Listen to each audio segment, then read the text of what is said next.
Alors j'en profite pour vous présenter brièvement Agnès Tournauer.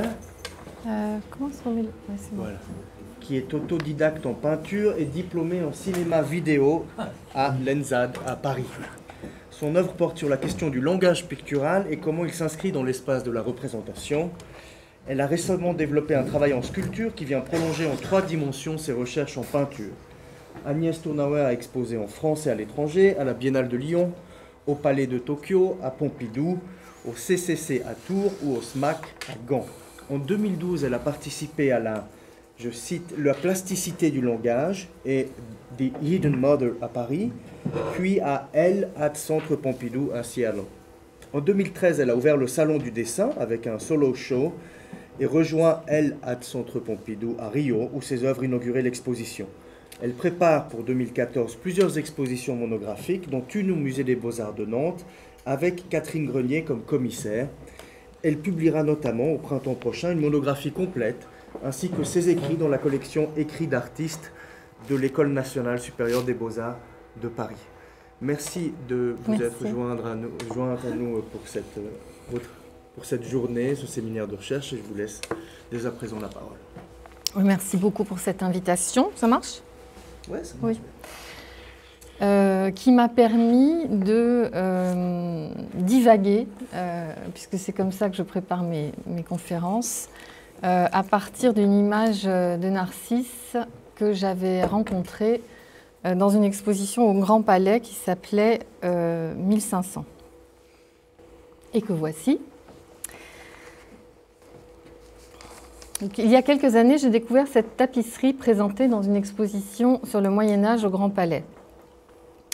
J'ai immédiatement été subjuguée par la beauté de la composition, cette fontaine centrale, ces fleurs et ces animaux all over tout autour, tous emboîtés dans un miroitement de couleurs, et surtout par ce personnage penché au-dessus de son reflet qui ne lui retourne pas le sourire qu'il lui envoie.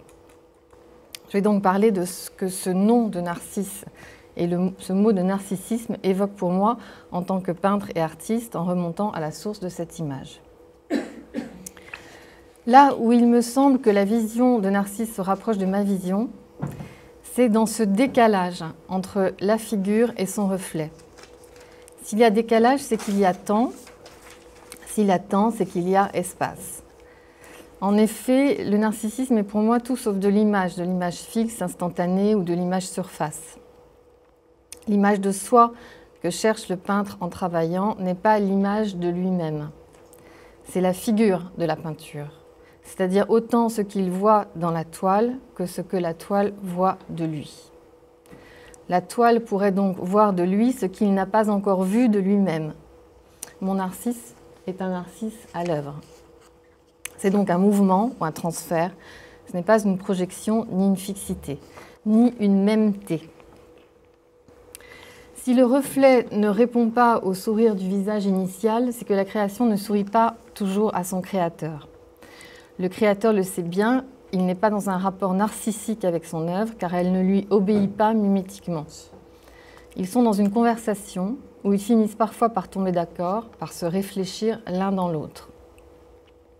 Mais le plus gros du travail est dans l'ajustement de la rencontre, c'est-à-dire dans l'ouverture à l'autre avec sa différence, avec cette différence qui va venir me mettre au monde autre. La création est dans ce toujours même et toujours autre qui vient. Ce mouvement d'ajustement, à l'opposé d'un reflet instantané, est le mouvement du travail. Pour représenter, il faut du temps. Si le reflet ne sourit pas en retour, c'est que Narcisse est encore dans le temps de son ajustement à sa vision. Il est encore dans le temps de la création. Narcisse est le contraire du miroir. Il travaille derrière le miroir, dans ce qui vient à parution. Il travaille dans ce que Valérie dit de la peau, dans ce qu'il y a de plus profond, et dans ce que cette profondeur fait venir à la surface. C'est dans le travail de la rencontre entre émetteur et récepteur, figure et face, que la mise au point de la représentation se fait. Ici, dans cette tapisserie, l'artiste est encore au travail. Le narcissisme de l'artiste est antinarcissique dans le sens où il ne lui offre pas une mêmeté immédiate, Ce à quoi l'artiste fait face en travaillant n'est pas un miroir, c'est l'espace de la représentation. Nous reviendrons plus tard à cette question du dispositif pictural, garant pour moi de la peinture.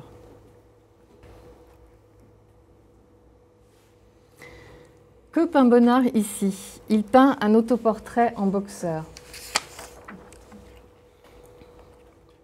Il peint cet autre autoportrait en boxeur, mais retournons au premier que j'aime particulièrement et où il se peint en se reflétant dans le miroir de sa salle de bain. Voici un narcissisme au travail. Se battre avec la représentation de soi ou de la peinture, c'est pareil. Casser le miroir ou casser la surface des choses. Là où le reflet ne retournait pas le sourire, le miroir ne réfléchit pas la satisfaction du peintre. Il montre au contraire sa lutte, la lutte qu'il mène avec lui-même ou contre lui-même. Il montre le décalage entre la maturation de la vision et la représentation achevée. Ce jaune dans le tableau, c'est le reflet du bassin sur lequel le visage se penche. C'est la représentation qui nimbe le sujet de sa lumière. Il est pris dans cette énergie, cette radiation, et il tente de faire venir une vision. Cette absence d'image avant l'image, cette recherche de l'ajustement entre vision et représentation, me fait penser à l'épisode de la lutte de Jacob avec l'ange dans la Bible. Toute une nuit, quelqu'un lutta avec lui jusqu'au lever de l'aurore. Comme la lueur jaune du tableau de Bonnard, il lutte avec quelqu'un ou quelque chose qu'il ne voit pas, qu'il ne peut se représenter, qui n'a pas de figure. L'artiste lutte avec sa vision jusqu'au lever du jour ou jusqu'au jour où il peut dire, comme Virginia Woolf le fait dire à son personnage à la fin des Vagues, « I had my vision ». Par « I had », je n'entends pas « j'ai eu » au sens où j'ai possédé, j'ai obtenu, mais au sens où j'ai capté, j'ai mené à bien la rencontre entre ma vision et sa représentation. Je les ai accordés. Cette lutte avec l'image, au sens où l'image ne nous serait pas donnée d'emblée de façon immédiate ou immédiatement narcissique, comme un reflet instantané, comme un miroir, mais bien au contraire au terme d'une conversation avec elle, Philip Guston, peintre américain, l'a aussi représenté. Ce point qui traverse le tableau et vient en frapper le bord, c'est aussi l'œil qui vient interroger ce qu'il voit. Et le bord du tableau est comme la surface du miroir, un seuil, un œil, une interface. Nous reviendrons plus tard à cette notion d'interface, la face entre, qui est une façon de dire Narcisse.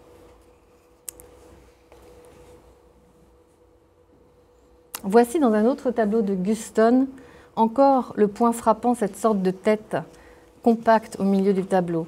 Cette boîte pleine de figures, ce reflet refermé sur lui-même. Figurer, se figurer, n'est pas se refléter narcissiquement, c'est à l'opposé briser le reflet, entrer dans l'espace de la vision.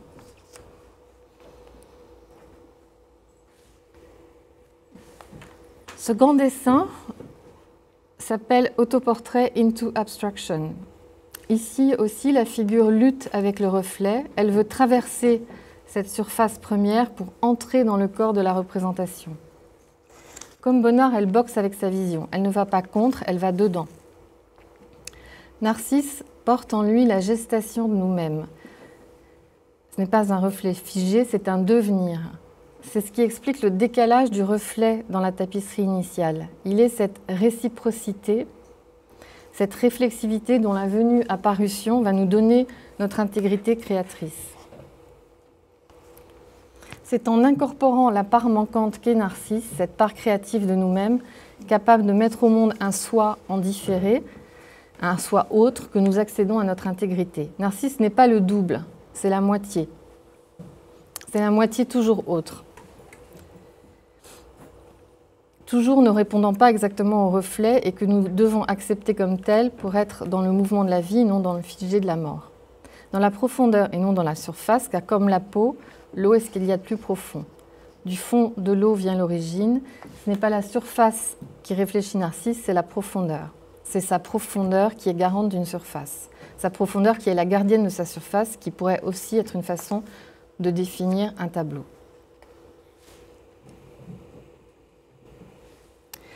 Dans cette autre Autoportrait into Abstraction, on pourrait dire que Narcisse sort de sa vision et non que son reflet émane de lui. C'est-à-dire que ce n'est pas le visage penché sur l'eau qui donne lieu au reflet, mais le visage sortant de l'eau qui donne naissance à l'image initiale. Nous revenons toujours à cette notion du 1 qui est du 2 replié chez Lacan, et à ma conviction que la naissance de la représentation est la rencontre d'une réciprocité. C'est-à-dire que l'artiste face à la toile est une figure de Narcisse, au sens où il se tient dans la venue d'une interface entre ce qui émane de lui et ce qui émane du tableau. La toile serait, comme la surface de l'eau, le lieu de cette charnière entre voyant et vu, l'articulation de cette réversibilité qui crée la vision.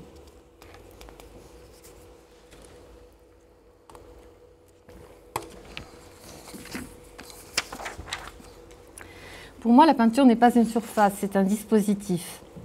Cette tapisserie dit très bien ce qu'il se passe quand on entre dans l'espace de la représentation et dans cette spatialité existant entre l'artiste et le tableau au travail. Je pense à l'objet A de Lacan. L'artiste est comme l'enfant qui se retourne vers l'adulte pour entériner le statut de l'image qu'il voit. L'artiste se retourne vers le spectateur quand le tableau est fini. C'est dans ce mouvement et par ce mouvement de rotation qui le place aux côtés du tableau, regardant dans le même sens que lui, alors que jusque-là il était tourné vers lui en train de travailler, que se termine l'œuvre, que s'achève sa vision. La tapisserie montre le travail à l'œuvre qui est un temps de non-mêmeté par excellence. La vision n'est pas moi, elle est l'autre de moi. Narcisse n'est pas une image figée, c'est au contraire l'image de la création en mouvement. Ce temps de réflexion au sens de réfléchir qui signifie aussi dissocier. On est donc à l'opposé de ce que le sens commun attribue au nom de Narcisse. Là où le Narcisse du sens commun se noie dans sa mêmeté, le Narcisse artiste crée l'espace de la différence entre ce qu'il transfère sur la toile et ce qui lui est retourné, le contre-transfert. L'artiste non seulement accepte le non-retour du sourire, mais il y tient, comme à la condition du dispositif de la création. J'ai beaucoup pensé à cela dans mon travail. Je reviens de Yale où j'ai fait une conférence à propos de Manet qui s'intitulait « La peinture comme réciprocité, Painting as a Reciprocal Relation ». Manet est tout à fait représentatif du Narcisse artiste qui peint le regard entre, ni le sujet, ni l'objet, mais l'interface. Ce visage entre. Cette femme en suspens, c'est la peinture en suspens. Et c'est notre reflet en suspens. Car Manet n'a pas peint le client pourtant censé être placé juste devant la serveuse. Il ne l'a pas peint pour que le dispositif pictural nous intègre, nous spectateurs, autant qu'il a inclus le peintre devant son tableau au départ. Dans le narcissisme de Manet, tout le monde peut être une femme et tout le monde peut être la peinture en train de se regarder dans le tableau. C'est ce qui fait la différence entre le narcissisme au sens propre et le narcissisme symbolique de la création. S'il n'y avait pas de l'espace et du temps dans la relation narcissique, le reflet n'aurait pas le loisir de ne pas répondre au visage. Ce décalage, la différence entre soi et l'autre soi, n'est pas source d'agressivité et de mort, il est gage de vie. L'artiste ne possède jamais son image. C'est l'autre, le tableau, qui possède l'image de lui.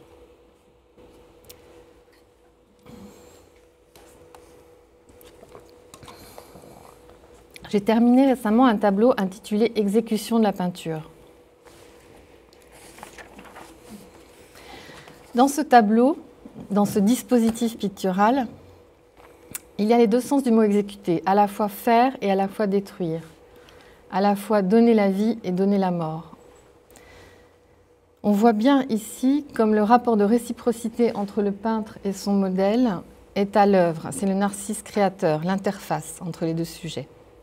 D'ailleurs, on peut noter que le modèle est déjà vêtu, tandis que le peintre est nu, comme si c'était sa vision qu'il avait mis au monde, ou était en train de le mettre au monde comme sujet. Donc il y a cette relation qu'on pourrait qualifier de narcissique au sens créatif du terme,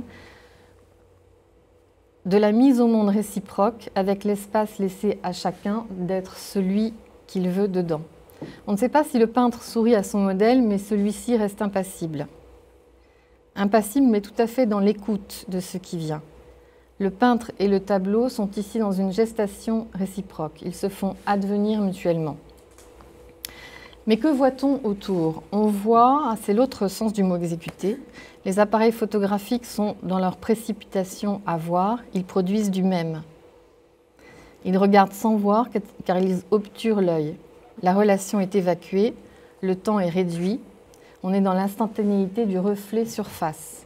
Il y a donc dans ce tableau les deux narcissismes à l'œuvre, le créateur qui donne espace et temps et le destructeur qui réduit et soustrait.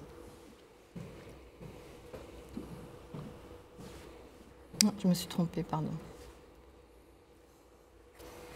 Mon tableau est inspiré de celui de Manet qui s'appelle L'exécution de Maximilien et que je comprends encore mieux aujourd'hui alors que je prépare cette présentation. Voici encore le narcisse artiste. Manet s'est représenté à droite de la toile. Il est celui qui réfléchit.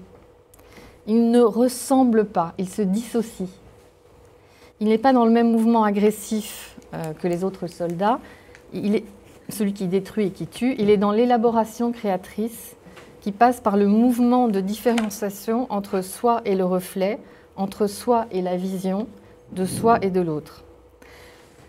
En plus, Manet a insisté sur ce point en peignant devant le soldat de droite, qui le représente lui, une ombre. C'est nous, spectateurs, nous tenant devant, c'est moi, m'identifiant à celui qui réfléchit, devenant son reflet et lui le mien, entrant dans la réflexion ensemble. Manet a peint plusieurs versions de cette scène et toujours il est là à droite, dissocié de son même, différencié et différé.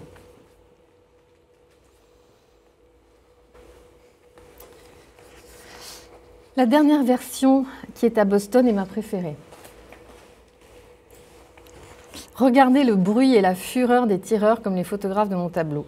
Ils sont dans l'instantanéité, cette quête du même qui génère l'agressivité et la mort.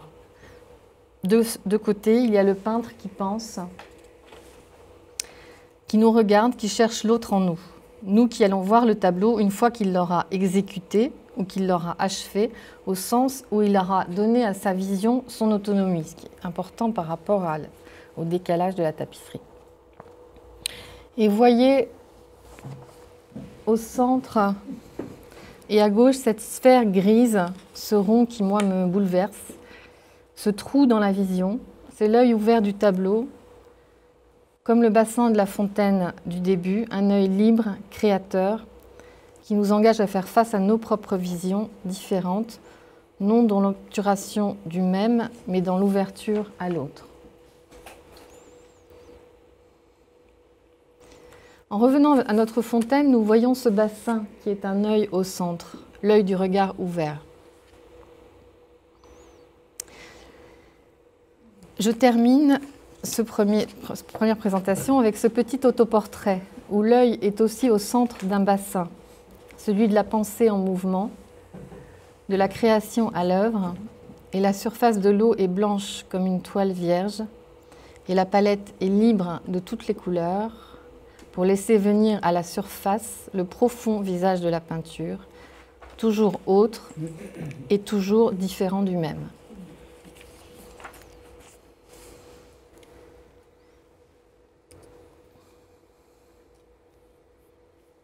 Pardon, il faut que je passe. Comment est-ce que je quitte ça?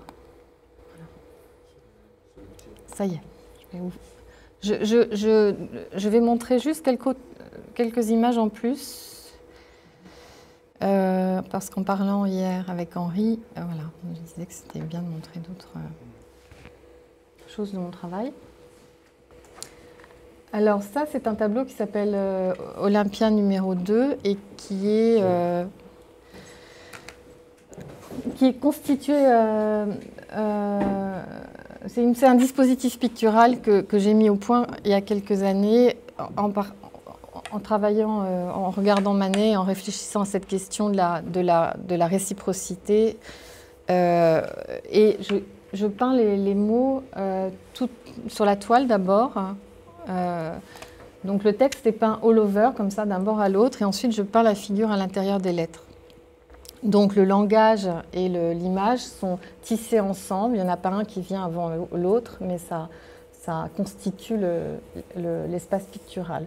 Là, il se trouve que c'est un travail sur la figure et le langage, puisque les mots sont des synonymes du mot femme dans la langue française du XIIe au XXe siècle. Et qu'on voit bien, il y a un aller-retour entre le langage et l'image, au sens où la figure excède toujours la définition. Toutes les définitions. Ça, c'est des grands formats qui font 2 mètres par 3. Celui-là s'appelle monochrome avec repentir. Et c'est une figure très classique du peintre dans l'atelier. La figure la peinture est disséminée, disloquée dans l'ensemble de la toile. Et il y a ce même travail sur le langage, puisque ce sont des mots qui constituent tous qui sont tous liés à la constitution de la peinture et du tableau de façon matérielle, en fait, et les constituants de la peinture. J'ai développé récemment un travail en sculpture qui s'appelle Matrice. D'ailleurs, on voit à quel point c'est le langage qui sort du tableau. On pourrait parler d'écho, d'ailleurs, hein, parce que tout d'un coup, il y a quelque chose qui vient en retour. Ce sont des moules de langage, c'est-à-dire que ce n'est pas le langage comme espace, comme volume et comme espace fermé, mais ce sont des moules de lettres à l'intérieur desquels on peut circuler, qui existent en différentes échelles. Il y a l'échelle au sol, l'échelle d'assise et l'échelle du corps humain. Et ça, c'est une première version en petit format et en résine, que j'ai photographiée là à l'atelier. C'est comme la naissance du langage, c'est un peu comme les coquillages que dépose la mer sur le sable. Et on peut construire, réorganiser ou dissocier le langage. En tout cas, c'est un espace de circulation. Voilà d'autres images. Là, les lettres sont plus lisibles, l'espace des lettres. Voilà l'échelle pour que vous voyez un peu ce que ça... Ça, ce sont les dessins, les grands dessins de cette installation. Et voilà une version en aluminium brossé qui fait 50 cm de haut. Donc ça devient un espace où on peut s'asseoir et on peut discuter.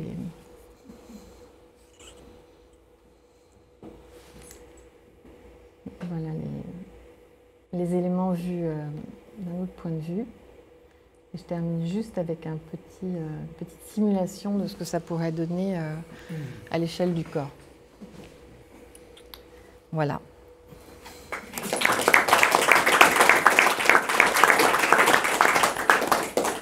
Merci beaucoup Agnès pour ce parcours des inspirations de votre œuvre, si je comprends bien, dans le cadre de l'histoire de l'art. Vis-à-vis de Narcisse ou de problèmes qui sont conjoints à celui de Narcisse. Oui. Mais j'aimerais maintenant ouvrir la discussion pour laisser libre cours aux interventions des intervenants et du public. Donc au fond, c'est sur l'écart que toute la construction est faite. Il y a un écart, un décalage entre l'image au niveau du temps, de l'espace, un écart qui est qui est frappé dans ce Narcisse à la fontaine. Finalement, Narcisse vu comme écart et pas vu comme même. Quoi. Ah oui, c'est ce qui est frappant là. Ah ouais. Mais je crois qu'il n'y a pas beaucoup de... J'ai cherché s'il y avait d'autres iconographies narcissiques comme celle-là, et pour l'instant, j'ai trouvé que celle-là. Et moi, c'est celle-là qui m'a intéressée parce que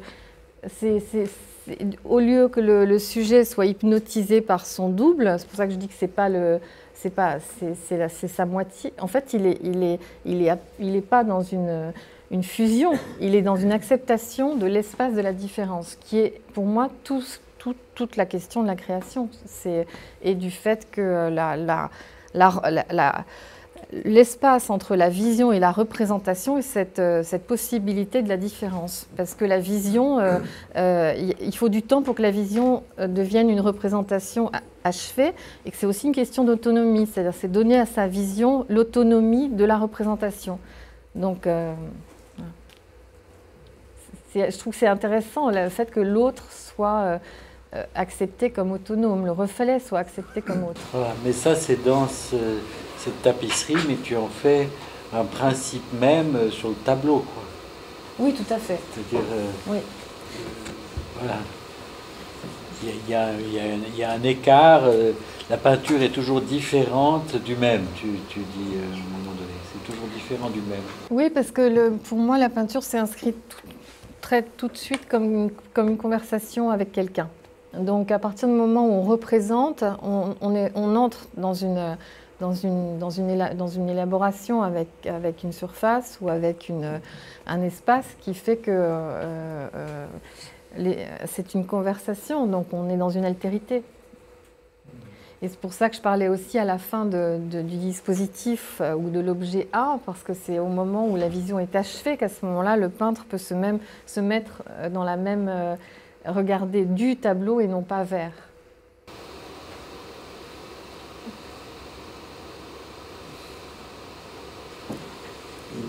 Je veux juste dire que c'est un trajet tout à fait étonnant qu'on a fait aujourd'hui. Ce matin, on mourrait quand on se regardait, ou au contraire, on se connaissait et on devait se connaître grâce à ce miroir.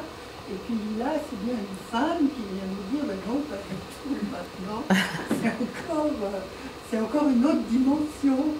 Oh, c'est peut-être, au fond, la construction entre une image et on ne sait plus très bien qui est le modèle, qui est l'image.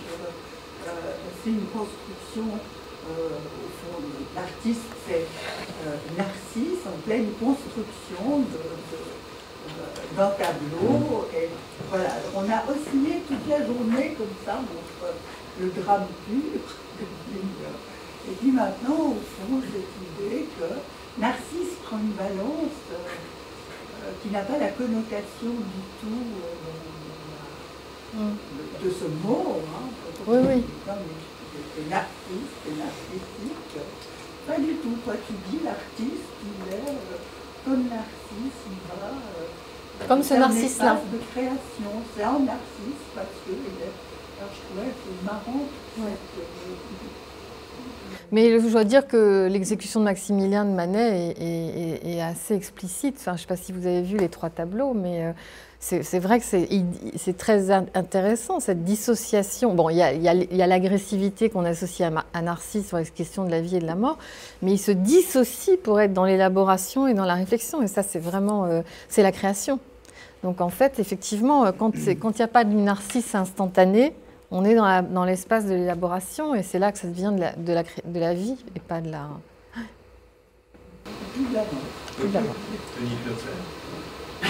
Oui, j'ai discuté ce matin au petit déjeuner avec Mathieu Noer de cette extraordinaire tapisserie. C'est un chef-d'œuvre. Et la rareté aussi, parce que moi-même je ne connais pas de représentation où il y a cet écart entre la figure de Narcisse et son reflet. Je trouve que votre idée est très intéressante pour le travail de l'artiste. Cependant, je me demande quelle a été l'intention de cet artiste-ci. Et je suis frappé par le fait qu'il a représenté la source de façon très architecturale, donc peut-être en s'inspirant du récit de Colomb et non pas d'Ovide, parce qu'on n'en est pas du tout dans une source naturelle au milieu d'un bois, malgré ce décor floral. C'est bien la fontaine construite, et le grec fait une différence dans les 2 récits, c'est la Pégée, la source naturelle, la Crénée, la source, la fontaine accrue. Alors, est-ce que dans cette voie, on ne pourrait pas faire un pas de plus en se demandant cette figure très sévère qui se reflète ne serait pas la mauvaise conscience de Narcisse, voyant la victime qu'il a provoquée, ce jeune homme dont il a provoqué la mort dans le récit de Conon. Comme si ce crime revenait à la surface dans le bassin. Oui. Je peux... Oui, oui. C'est très intéressant, merci beaucoup. Il faut peut-être un tout petit peu contextualiser cette tapisserie médiévale vis-à-vis aussi de la réception anthropologique de la figure de Narcisse en termes visuels à cette époque. Et là, je crois que le texte de base, c'est le roman de la Rose, oui, de Guillaume de Loris et Jean Demain, donc ce texte médiéval où la figure de Narcisse à la fontaine, donc plus là, à la fontaine, donc en termes iconographiques dans le roman de la Rose, parce que cette tapisserie est une version extraordinaire, mais on a toute une iconographie de la représentation de Narcisse au fleuve aussi. Lausanne en a une à l'université et à la fontaine, et c'est une figure de la vanité. C'est une figure de la vanitas qui se regarde et qui se regarde à la fontaine. Et c'est très intéressant d'ailleurs de voir les différents rôles dont est investi Narcisse à travers les âges.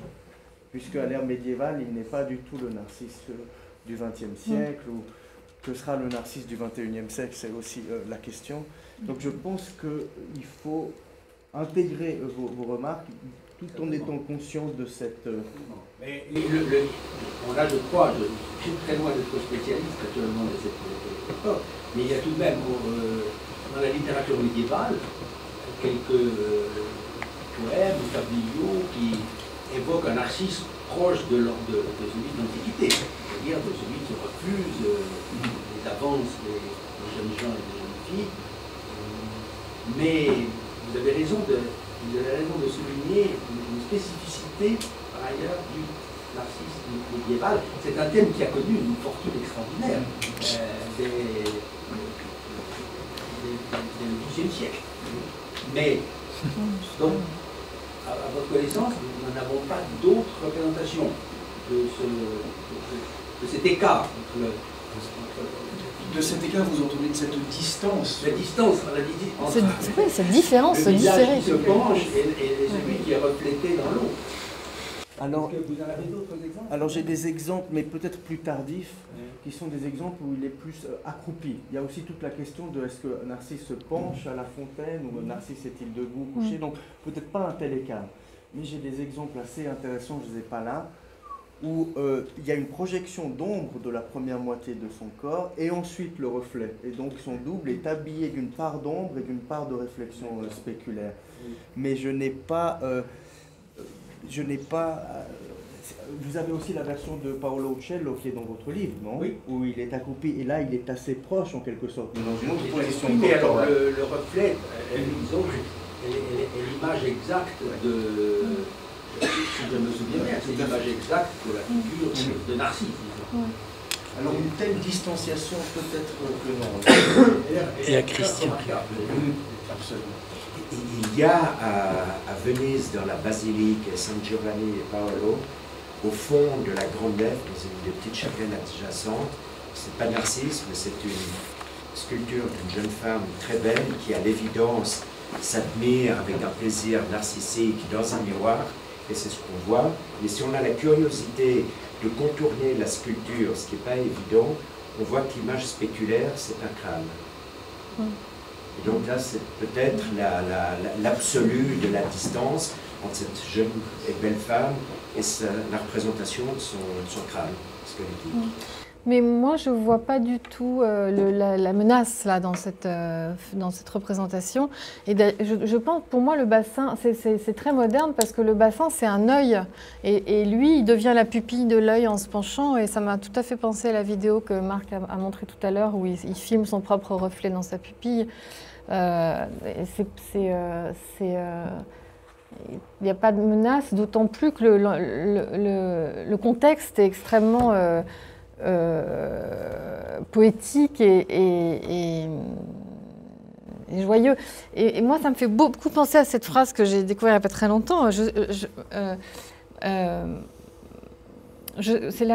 l'ai dit tout à l'heure, je ne sais plus où elle est. Je suis dans le mon œil est dans le... Qu'est-ce que c'était? Je suis dans le tableau? Non. Le tableau est dans mon œil, mais moi, je suis dans le tableau. Et ça, c'est vraiment l'expression de ça. Et c'est ce que, quand j'ai montré mon travail sur le langage, c'est une autre façon dans l'autre... c'est aussi comment le corps est dans le... Où est-ce que c'est? Pardon, je n'ai pas fait la bonne manipulation. Je ne sais pas comment... Escape, pardon, merci. C'est ça.